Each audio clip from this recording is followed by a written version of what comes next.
ഇവിടെ എൽവിറ എന്ന പെൺകുട്ടിക്ക് പ്രിൻസസിനെ വിവാഹം ചെയ്യാനായിരുന്നു ആഗ്രഹം. എന്നാൽ കാണാൻ ഭംഗി കുറവായതുകൊണ്ട് തന്നെ എൽവിറയുടെ അത്യാഗ്രഹിയായ അമ്മ പ്രിൻസസിനെ കൊണ്ട് അവളെ വിവാഹം ചെയ്യിക്കാൻ വേണ്ടി അവളെ കൂടുതൽ സുന്ദരിയാക്കാൻ ശ്രമിച്ചുകൊണ്ടേയിരുന്നു. അതിനായി അവളുടെ ഉന്തിയ പല്ലുകളിൽ ക്ലിപ്പിട്ട് സെറ്റാക്കുന്നു. മാത്രമല്ല ഒരു കോസ്മെറ്റിക് സർജനെ കൊണ്ടുവന്ന് ഒന്ന് മരവിപ്പിക്കുക പോലും ചെയ്യാതെ അവളുടെ മൂക്കടിച്ചു പൊട്ടിച്ച് അത് ഷേപ്പ് ആവാൻ വേണ്ടി ക്ലിപ്പിടുന്നു.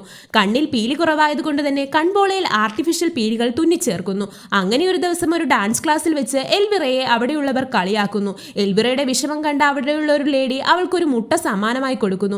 അതൊരു വേംസിന്റെ മുട്ടയായിരുന്നു. അത് കഴിച്ചാൽ നീ വണ്ണം കുറഞ്ഞ് കൂടുതൽ സുന്ദരിയാവുമെന്ന് പറയുന്നു. ഇത് കേട്ട എൽവിറ ആ മുട്ട കഴിക്കുന്നു. പിന്നീട് അവൾ വണ്ണമൊക്കെ കുറഞ്ഞു കൂടുതൽ സുന്ദരിയായി. വേംസ് വയറ്റിലുള്ളത് കൊണ്ട് തന്നെ അവൾക്ക് എപ്പോഴും വിശപ്പുമായിരുന്നു. അങ്ങനെ പ്രിൻസസിനെ കാണുന്ന ഇവന്റ് വന്നെത്തി. എൽവിറയെ കണ്ട പ്രിൻസസ് അവളെ ഇഷ്ടപ്പെടുന്നു.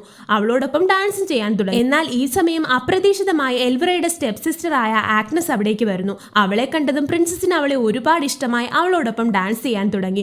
ഡാൻസ് ചെയ്യുന്നതിന്റെ ഇടയിൽ എൽവിറ തന്നെ കണ്ടെന്ന് മനസ്സിലാക്കിയ ആഗ്നസ് അവിടെ നിന്ന് ഓടിപ്പോകുന്നു. ഈ സമയം അവളുടെ ഒരു ഷൂ അവിടെ വീണിരുന്നു. ഇതെടുത്ത് പ്രിൻസസ് താൻ ഈ ഷൂ ആരുടെയാണോ അവളെ വിവാഹം ചെയ്യൂ എന്ന് പറയുന്നു. തിരികെ വീട്ടിലെത്തിയ എൽവിറ ആ ഷൂ എടുത്ത് അവളുടെ കാലിട്ട് നോക്കുന്നെങ്കിലും പാകമാകുന്നില്ല. പിന്നീട് അവൾ ഷൂ പാകമാകാൻ വേണ്ടി അവളുടെ കാൽവിരലുകൾ മുറിക്കുന്നു.